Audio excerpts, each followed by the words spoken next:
नमस्कार शेतकरी मित्रांनो, जय जवान जय किसान। फायनली आज योगेश भाऊंची एंट्री आपल्या बागेत झालेली आहे।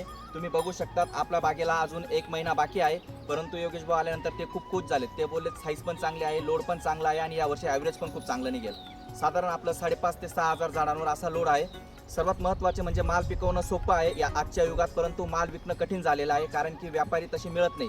परंतु योगेश भाऊ आल्यानंतर आपलं 50% टेन्शन दूर होतं, कारण की शेतकऱ्याच्या बाजूने योग्य ते न्याय देऊन ना व्यापाऱ्याचा तोटा होतो ना शेतकऱ्याचा तोटा होतो। या धर्तीवर योगेश भाऊ माल खरेदी करत असतात, योग्य तो मालाचा योग्य तो रेट देऊन।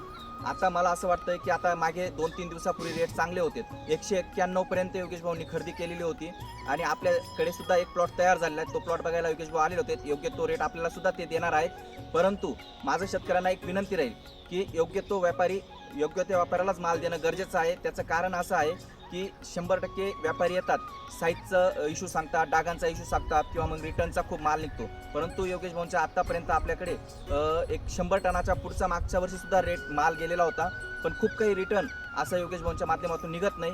म्हणून माझ्या शेतकऱ्यांना विनंती राहील की पंचक्रोशीत जर कोणाला माल द्यायचा असेल तर एक बेस्ट ऑप्शन म्हणून योगेश भाऊ शेवाळे हे एक आहेत। मी म्हणजे व्यापारी योगेश भाऊंनाच द्या असं म्हणत नाही, ज्यांना चांगला रेट मिळेल त्यांनी तिकडे दिलंच पाहिजे। परंतु माझं वैयक्तिक मत आहे की माझा एवढा मोठा प्लॉट असताना मी जर समाधानी आहे तर छोटा जो शेतकरी असेल तो देखील समाधानी राहू शकतो। एवढंच माझं म्हणणं आहे। धन्यवाद। जय जवान जय किसान।